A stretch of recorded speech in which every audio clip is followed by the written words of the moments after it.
Bismillahirrahmanirrahim. Assalamualaikum warahmatullahi wabarakatuh. Ya, sebelum kita masuk ke pelajaran, saya adalah pengampu dari mata pelajaran Sejarah Kebudayaan Islam.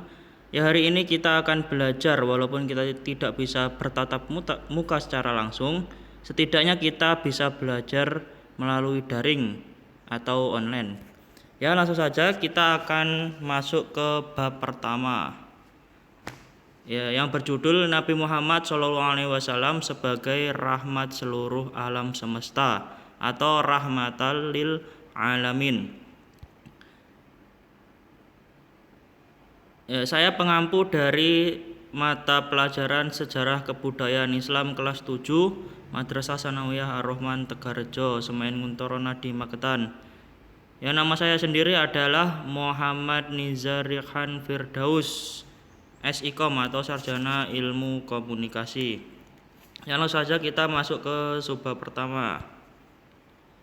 Nabi Muhammad SAW sebagai rahmat bagi alam semesta. Maksudnya gimana ini? Ya, jadi maksudnya bahwa Nabi Muhammad itu diutus oleh Allah.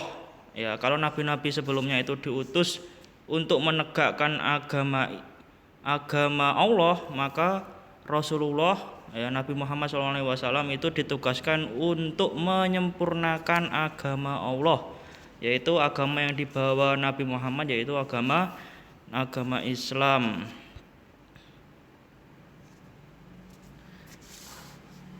Yang pertama yaitu kesabaran dan ketabahan Nabi Muhammad SAW. Jadi Nabi Muhammad dalam menyampaikan dakwahnya itu kesabarannya melampaui batas manusia biasa. Ya, kesabaran dan ketabahannya. Seperti apa? Contohnya yaitu ketika Nabi berdakwah di Mekah, itu banyak yang memusuhi Nabi, ya, banyak yang mengira Nabi Muhammad adalah orang gila. Karena kenapa? Karena beliau dari suku Quraisy dari dulu menyembah, dari nenek moyang itu menyembah berhala. Tetapi ketika Rasulullah datang, ya, terlahir, maka Allah memberikannya petunjuk, yaitu untuk menyebarkan agama Islam di seluruh alam semesta ini. Maka kesabarannya harus kuat, ya. Jadi Nabi Muhammad itu selalu diolok-olok, selalu dicemooh, sering disakiti, ya, sering diuji ketika perang dan lain sebagainya. Maka kesabaran dan ketabahan Nabi Muhammad itu tidak ada batasnya. Kemudian yang kedua, kerendahan hati dan kesehajaan Nabi Muhammad SAW. Ya, jadi Nabi Muhammad adalah orang yang dekat, mudah dan bersahaja. Beliau mengunjungi orang-orang terdekat dan terjauh, sahabat-sahabat, sampai musuh pun dikunjungi, ya. Contohnya dulu ketika Nabi masih hidup, itu ada orang Yahudi yang sudah tua dan dia orangnya buta. Ya, setiap hari Nabi Muhammad mengunjungi Yahudi itu, si tua Yahudi itu, untuk memberikannya makan, ya. Bukan cuma memberikan tetapi juga menyuapinya. Tetapi, ya, sembari menyuapi, ya, si tua Yahudi tadi itu juga menceritakan kejelekan-kejelekan Nabi Muhammad, ya. Tetapi dia tidak tahu siapa yang memberinya makan setiap hari dan siapa yang menyuapinya setiap hari. Sampai suatu saat ketika Nabi Muhammad SAW wafat, ya, ketika itu si Yahudi tua tadi mencari di mana orang yang setiap hari memberi makan saya dan yang menyuapi saya, ya. Sampai setelah itu Abu Bakar As-Siddiq datang, ya, untuk memberi kabar bahwa orang yang menyuapi dan memberi makan tadi adalah Rasulullah SAW. Seketika itu, ya, orang Yahudi tadi menangis, ya, karena dia tidak tahu siapa yang memberinya makan, dan dia pun juga mengolok-ngolok, ya, sampai memaki-maki ya ketika memberikan makan si Yahudi tua tadi. Jadi Rasulullah ini sangat dekat ya, walaupun sama musuh ataupun apalagi sahabat-sahabatnya. Kemudian yang ketiga, kemurahan hati Nabi Muhammad SAW. Nabi Muhammad memiliki kemurahan hati yang sempurna. Beliau marah demi kebenaran dan hal-hal yang haram ataupun halal jika dilanggar. Ya, jika sedang marah tidak ada yang dapat menghalanginya sehingga beliau menghancurkan kebatilan sampai ke akar-akarnya. Nabi SAW adalah orang yang paling toleran terhadap orang tidak mengerti etika bicara, tidak sopan. Terhadap beliau mungkin masih bisa diperbaiki. Kemurahan hati beliau dilakukan ketika sebenarnya beliau mampu menekan, membunuh, dan meneror. Tidak ada seorang pun yang ragu bahwa sekiranya Nabi Muhammad SAW menyuruh seseorang, tentu ratusan orang akan segera melaksanakan perintahnya. Jadi Nabi Muhammad ini adalah orang panutan ya, panutan bagi sahabat-sahabatnya. Dan ketika Nabi Muhammad marah dalam hal itu untuk agamanya yang dilanggar ya. Jadi dulu ketika memperluas agama Islam, Nabi Muhammad sebelum berdakwah kepada orang-orang tinggi khususnya raja itu mengirim sebuah utusan ya, utusan. Jadi utusan itu dikirim untuk membawakan surat ya, surat itu isinya ajakan untuk memeluk Islam. Ketika itu Raja Heraklius ya, Romawi itu dikirimkan utusan ya, tetapi utusan tadi ketika sampai di kerajaannya itu tidak disambut dengan ramah, tetapi malah justru dibunuh. Maka seketika itu, ketika mengetahui utusan Rasulullah tadi dibunuh oleh raja tersebut, maka spontan Rasulullah SAW itu marah, langsung memerangi raja tersebut. Ya, jadi murah hati. Ya, murah hati di sini maksudnya ya Nabi Muhammad mengasihi juga ya, mengasihi barang siapa yang dikirimkan utusan maka dia menerima ya, maka dia juga berdakwah secara baik-baik ya. Rasulullah berdakwah secara baik-baik. Itu contoh kemurahan hati Nabi Muhammad. Kemudian selanjutnya kedermawanan Nabi Muhammad SAW ya. Rasulullah itu termasuk orang yang kaya ya. Dikisahkan 1/5 harta rampasan perang Hunain sejumlah 8.000 ekor kambing, 4.800 ekor unta, 8.000 ukiyah perak, dan 1.200 tawanan. 1/5 bagian untuk Nabi Muhammad, 2/5 untuk kerabat beliau. Bayangkan banyaknya kekayaan beliau sekitar beliau mau mengumpulkan harta dari perangnya. Tetapi kenapa? Tapi Nabi Muhammad menolak ya, semua harta rampasan perang tersebut itu disodakohkan ya untuk memperluas agama Islam ya. Jadi disumbangkan untuk memperluas agama Islam, misalnya untuk perang, untuk hijrah, itu juga memerlukan dana ya. Nabi Muhammad itu adalah orang yang kaya ya, tetapi beliau juga dermawan. Kemudian D. Kasih sayang Nabi Muhammad SAW sebagai rahmat bagi seluruh alam semesta. Ya, kasih sayang terhadap sesama,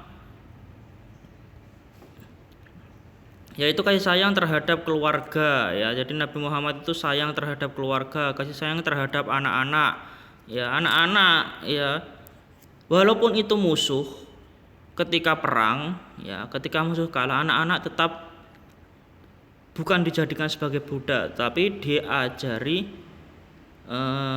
untuk penyebaran agama Islam ya. Jadi seperti itu. Kemudian Nabi Muhammad juga menyayangi cucu-cucunya, ya cucu-cucu Nabi Muhammad dari Ali bin Abi Thalib, yaitu Hasan dan Husain. Bahkan cucunya naik ke punggung Rasulullah ketika Rasulullah itu sujud, ya tetapi Rasulullah itu tidak marah karena kenapa? Karena cucu-cucu tersebut itu masih kecil dan suatu saat akan menjadi besar seperti Rasulullah. Kemudian yang selanjutnya, kasih sayang terhadap anak yatim. Ini Muhammad juga menyayangi anak yatim, menganjurkan dan mendorong umatnya agar peduli terhadap penderitaan anak-anak yatim. Dalam sabda Rasulullah dikisahkan bahwa Nabi Muhammad SAW menunjukkan jari telunjuk ke anak yatim dengan baik di surga ini. Dan Nabi Muhammad, Rasulullah SAW bersabda, saya dan orang yang memelihara anak yatim dengan baik di surga seperti ini. Dan Nabi SAW menunjukkan jari telunjuk dan jari tengah kemudian merenggangkannya. Jadi orang yang terpeduli terhadap anak yatim itu seperti jari telunjuk dan jari tengah itu perumpamaan seperti surga, ya. Jadi surganya sedekat jari telunjuk dan jari tengah.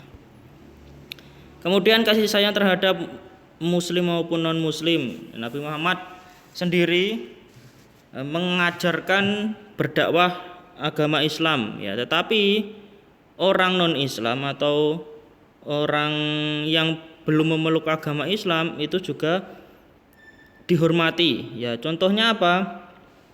Contohnya Nabi Muhammad memberikan pajak, ya, pajak terhadap kafir zinni. Kafir zinni itu adalah kaum kafir yang dilindungi di negara muslim, ya. Jadi orang selain Islam yang tinggal di negara muslim itu dilindungi, ya.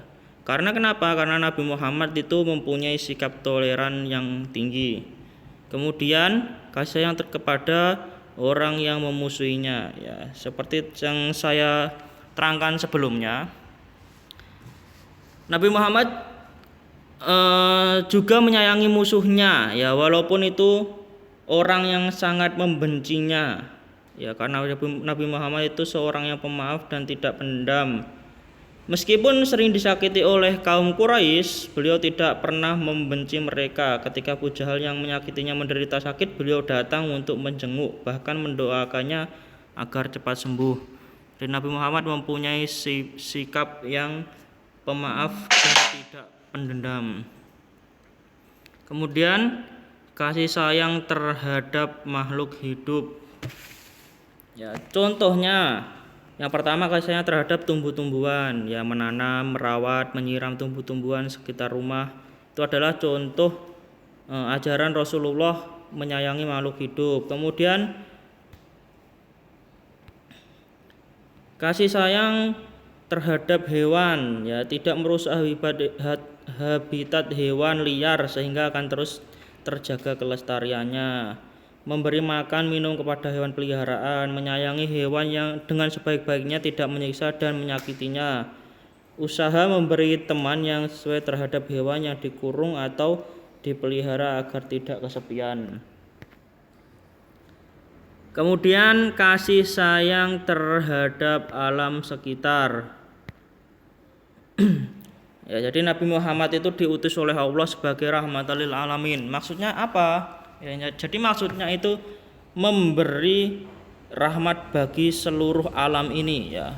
Jadi rahmat Nabi Muhammad itu untuk menyempurnakan akhlak, ya, akhlak manusia, ya, akhlak umat di dunia ini. Jadi Nabi Muhammad, ya, diutus Nabi Muhammad sebagai penyampai wahyu kepada umat manusia, merupakan rahmat lil alamin, kasih sayang bagi seluruh alam. Beliau hadir untuk membimbing manusia dari kegelapan yang diakibatkan sifat jahil menuju cahaya Islam. Beliau selalu menebarkan sikap kasih sayang yang baik kepada manusia, binatang maupun pepohonan, kepada orang yang pernah berbuat jahat sekalipun. Ya, ia tetap menampilkan sikap yang sama. Beliau mampu memaafkan kesalahan musuh-musuhnya dengan mudah. Jadi Nabi Muhammad itu orang yang lembut, orang yang bijaksana, dan orang yang tegas. Selanjutnya, Nabi Muhammad SAW sebagai pembawa kedamaian. Ya, Al-Amin. Ya, Al-Amin itu adalah orang yang dapat dipercaya. Julukan Al-Amin ya kepada Rasulullah itu didapat ketika orang-orang Quraisy berkumpul untuk membangun kembali Ka'bah yang rusak. Ya. Saat proses peletakan kembali Hajar Aswad, para kabilah Quraisy bersengketa mereka masing-masing paling berhak melakukannya. Ya. Karena kenapa? Karena Quraisy itu adalah kabilah-kabilah. Ya. Kabilah itu suku, ya, suku-suku dari Bani ya, dari Bani Muthalib dan lain sebagainya. Itu adalah suku-suku besar di Quraisy. Ya, ketika itu Ka'bah sedang dalam keadaannya rusak. Ya, ketika peletakan Hajar Aswad, kaum Quraisy itu bersengketa ya. Bersengketa siapapun orang yang bisa meletakkan Hajar Aswad itu adalah orang yang orang yang berpangkat bagus ya.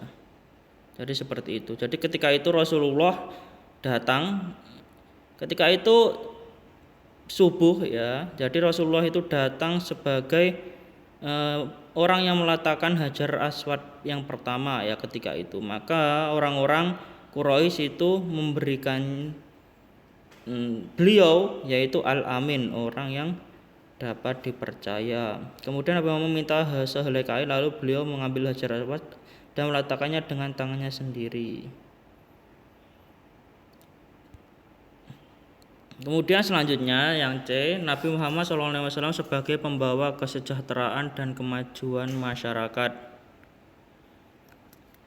Yang pertama, perintah berusaha setelah beribadah kepada Allah. Dalam Al-Quran surat Al-A'raf ayat 10 saya bacakan, walaqad makkannakum fil ardi wa ja'alna lakum fiha ma'asyiya qalilan ma tashkurun, yang artinya sungguhnya kami telah menempatkan kamu sekalian di muka bumi dan kamu adakan bagimu di muka bumi sumber penghidupan, amat sedikitlah kamu bersyukur. Kemudian Quran surat Al-Jumu'ah ayat 10, فَإِذَا قُضِيَتِ الصَّلَاةُ فَانْتَشِرُوا فِي الْأَرْضِ وَابْتَغُوا مِنْ فَضْلِ اللَّهِ وَاذْكُرُوا اللَّهَ كَثِيرًا لَعَلَّكُمْ تُفْلِحُونَ. Artinya apabila telah ditunaikan sholat maka bertebarkanlah kamu di muka bumi dan carilah karunia Allah dan ingatkanlah Allah sebanyak-banyak supaya kamu beruntung. Ya, jadi di sini itu dianjurkan perintah berusaha setelah beribadah kepada Allah. Jadi orang itu wajib beribadah. Tetapi setelah beribadah ya, beribadah berdoa, meminta rizki, meminta kesehatan dan lain sebagainya. Maka orang itu juga harus berusaha ya. Berusaha, berikhtiar. Jadi tidak cuma berdoa, jadi juga harus berusaha. Usahanya apa? Ya, kalau meminta rezeki ya kerja sungguh-sungguh, ya kerja yang telaten dan lain sebagainya. Kalau meminta kesembuhan ketika sakit, ya contohnya olahraga, makan makanannya sehat, terus minum obat tuh. Jadi tidak hanya berdoa tetapi juga berusaha. Kemudian perintah mengeluarkan sebagian harta untuk orang yang membutuhkan. Jadi Nabi Muhammad itu menyuruh kita untuk panjang tangan ya. Jadi ringan tangan ya, bukan panjang tangan, ringan tangan ya. Jadi saling memberi.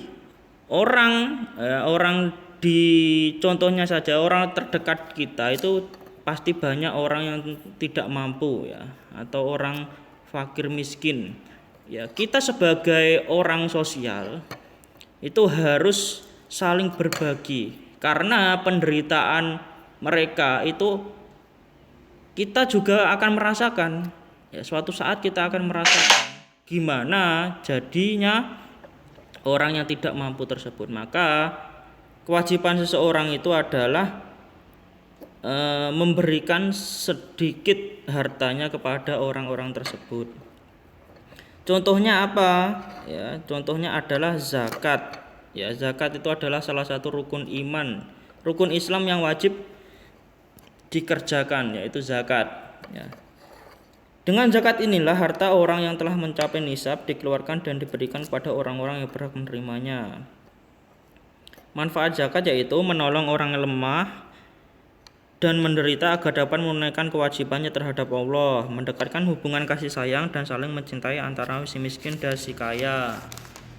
Yaitu adalah salah satu manfaat zakat. Ya, zakat ini banyak dirasakan orang-orang di sekitar kita, ya, yaitu saling berbagi. Dan kita juga bisa merasakan apa yang mereka rasakan selama ini.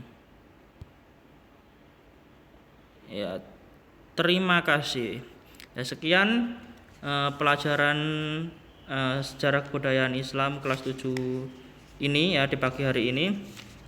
Ya, silakan yang daring itu dipelajari lagi karena nanti minggu-minggu selanjutnya akan ada tugas ataupun ada merangkum dan lain sebagainya. Maka disiapkan untuk dibaca lagi bukunya, dibaca lagi LKS-nya. Ya, sekian, terima kasih. Wassalamualaikum warahmatullahi wabarakatuh.